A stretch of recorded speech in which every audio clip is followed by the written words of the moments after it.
Si sos jubilado o pensionado del Instituto de Previsión Social de la provincia de Buenos Aires, hay una fecha marcada en rojo en el calendario que va a definir cómo pasar las fiestas, pero lo que casi nadie te está contando es que existe un grupo específico que va a tener el dinero en su cuenta antes que todos los demás. Quédate porque hoy vamos a revelar exactamente quiénes cobran primero, el truco legal para anticiparte al cronograma general y por qué este año el IPS decidió romper su esquema tradicional de pagos por terminación de documento. Antes de profundizar en todo este esquema de pagos, te pido que te suscribas al canal y le des un me gusta a este vídeo para que podamos seguir informándote con precisión, y no te olvides de dejar un comentario con la palabra aguinaldo para saber que sos parte de nuestra comunidad que valora la información clara. Diciembre es, por definición, el mes más estresante del año para el bolsillo de los argentinos, y para nuestros adultos mayores, la incertidumbre de no saber cuándo se deposita el beneficio puede generar una angustia innecesaria en medio de los preparativos para la Nochebuena. El gran desafío que enfrentan los beneficiarios del IPS es que, a diferencia de otros meses donde los pagos se reparten en varios días según el número de DNI, el cierre de año trae un cronograma que parece simple pero que tiene detalles técnicos que, si no los conoces, te pueden hacer perder tiempo en el cajero automático.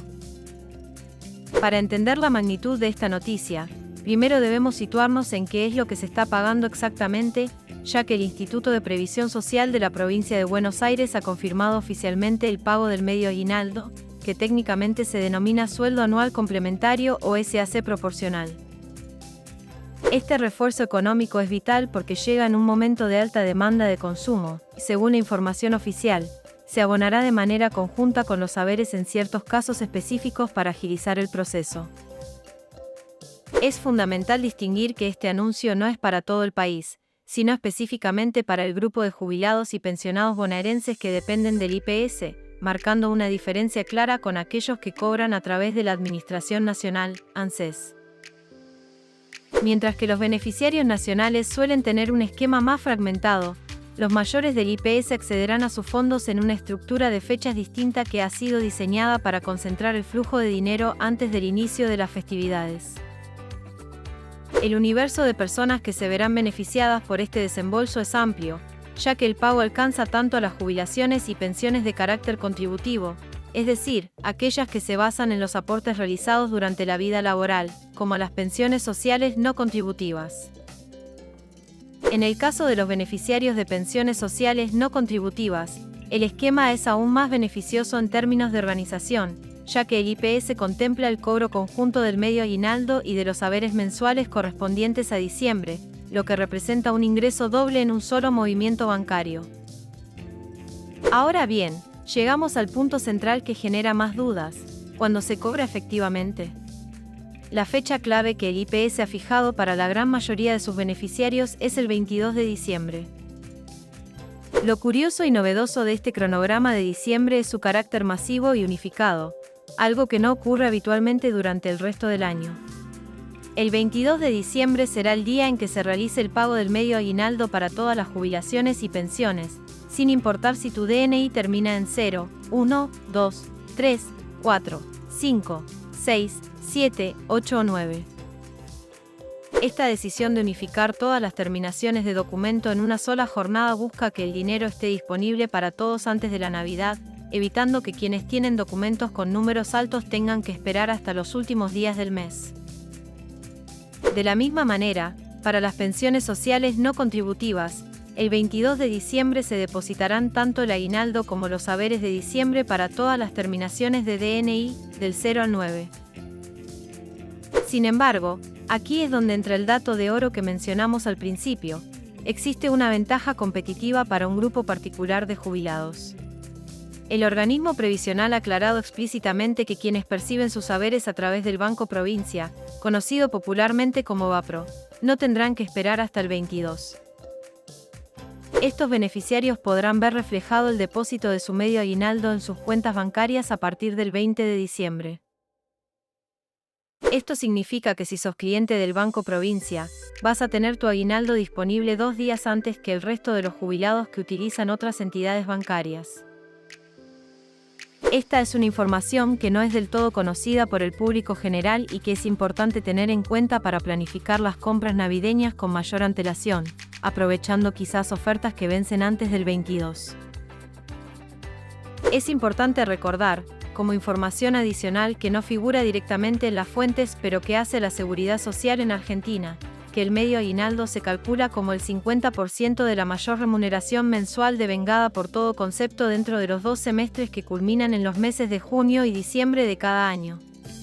Por eso, al ser un SAC proporcional, el monto varía según los ingresos de cada beneficiario en la segunda mitad del año. Otro punto crucial que debes anotar en tu agenda es el plazo de vencimiento. A veces, por diversas razones personales, de salud o de organización familiar, los jubilados no pueden acercarse a cobrar de inmediato. El IPS ha sido previsor en este aspecto y recordó que el vencimiento del cobro por ventanilla se extenderá hasta el 23 de enero de 2026. Esto brinda un margen de maniobra de un mes completo para quienes prefieren el trato personal en el banco o tienen dificultades para usar los cajeros automáticos, permitiéndoles retirar sus fondos sin el apuro de las fiestas. En un contexto económico donde cada peso cuenta, también es relevante mirar el panorama general de las noticias previsionales. Por ejemplo, aunque este guión se enfoca en el IPS, es bueno saber que otros organismos como ANSES también están realizando movimientos importantes, como el pago de asignaciones por nacimiento con aumento o extras que pueden llegar hasta los 85.000 pesos para ciertos grupos vulnerables que presentan formularios de escolaridad. Estos datos nos ayudan a entender que diciembre es un mes de mucha actividad administrativa y de refuerzos económicos transversales en toda la pirámide social. En resumen, los puntos que no podés olvidar son 3. Primero, el 22 de diciembre cobra la totalidad de los jubilados y pensionados del IPS sin distinción de DNI. Segundo, si cobrás por el Banco Provincia, tu dinero estará disponible desde el 20 de diciembre. Y tercero, tenés tiempo hasta el 23 de enero de 2026 para retirar el dinero si lo haces por ventanilla. Esta organización del IPS demuestra una intención de facilitar el acceso a los recursos en una fecha donde la liquidez es fundamental para las familias bonaerenses.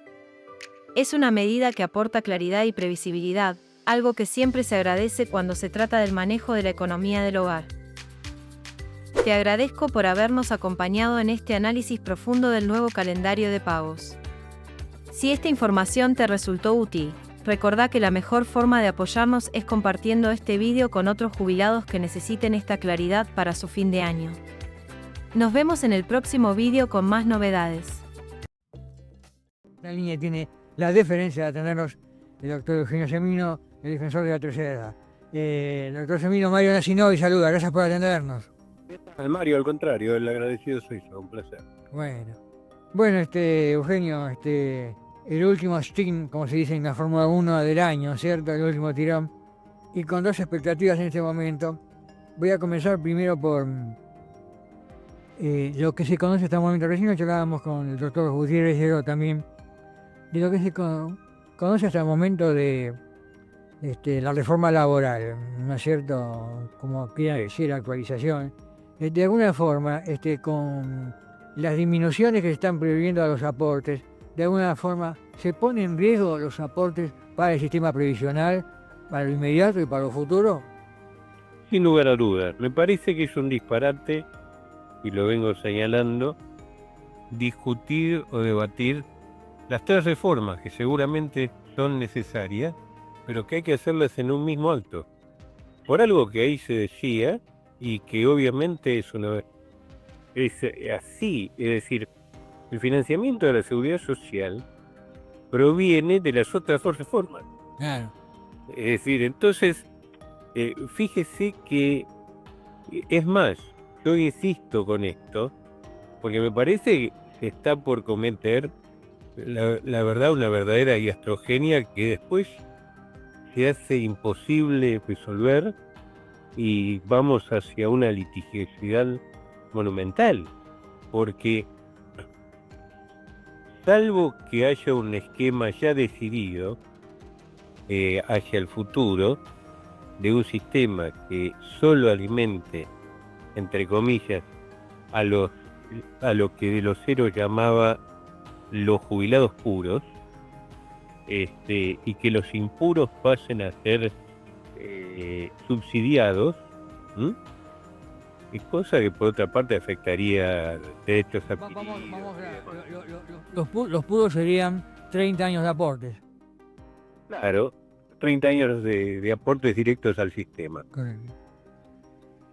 Es decir, un tercio de los jubilados.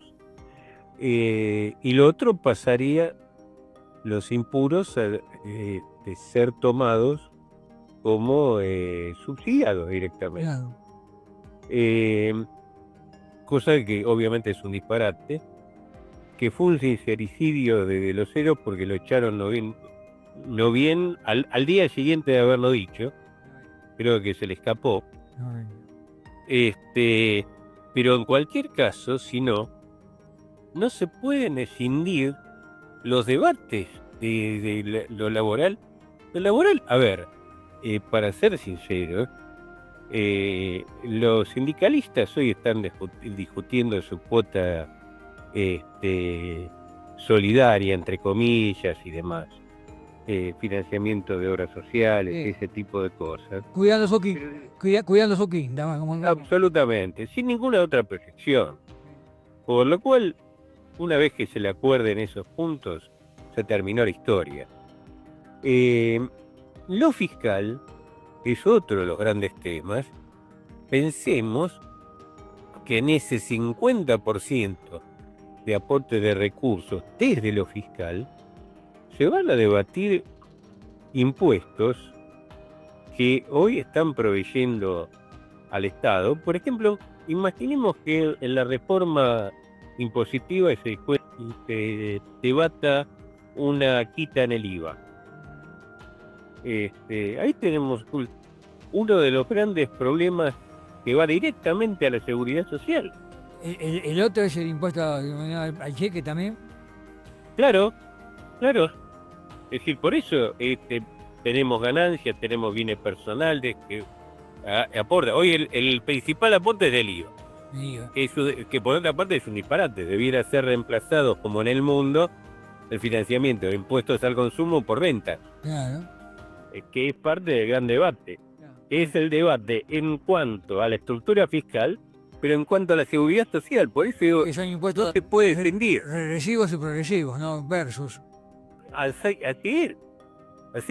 Hoy estamos viendo cómo el propio jubilado se tiene que financiar su absurda, su mediocre jubilación, entre otras cosas. Pero digo, por eso no es escindible el debate.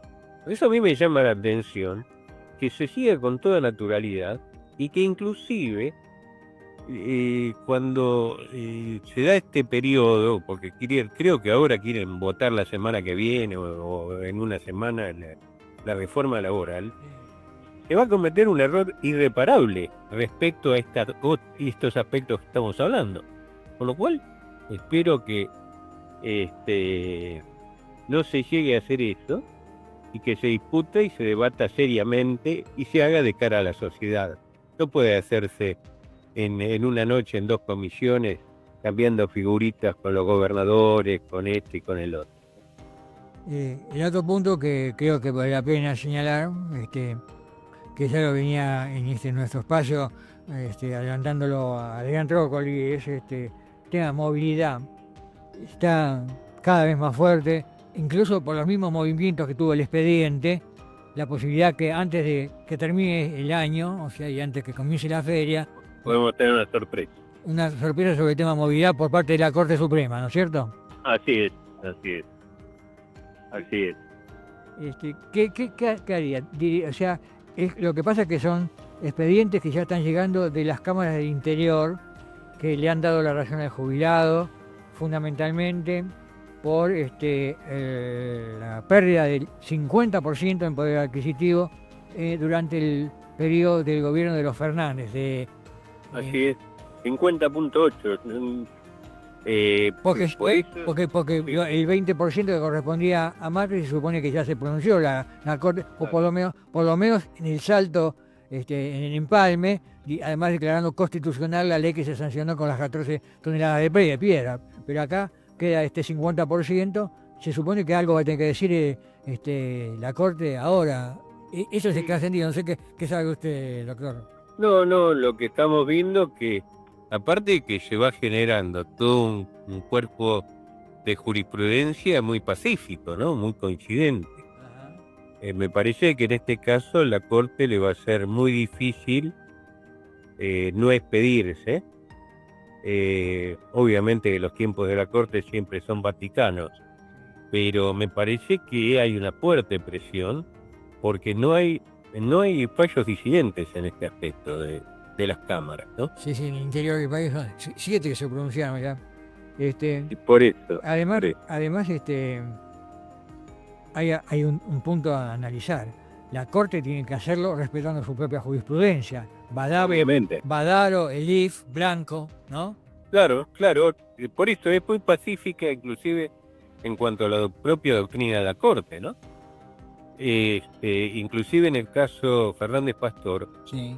en realidad ahí lo que no reconoce un gravamen en términos de lo que representaba para el jubilado, pero acá estamos hablando de un porcentaje realmente enorme, ¿no? Estamos hablando de 50 puntos, ¿no?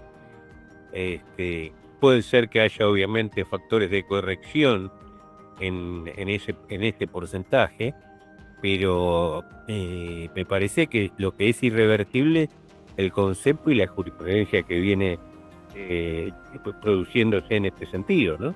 Hablando de tiempos vaticanos, de todos modos, la Corte se va a pronunciar sobre un caso en particular.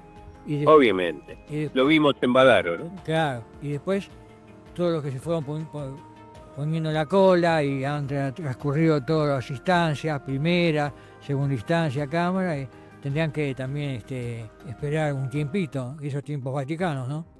Sí, ahí tenemos un precedente complicado de esta misma Corte, que fue el fallo tardío después de 16 años del caso Badaro, cuando ya no existía más, ¿no?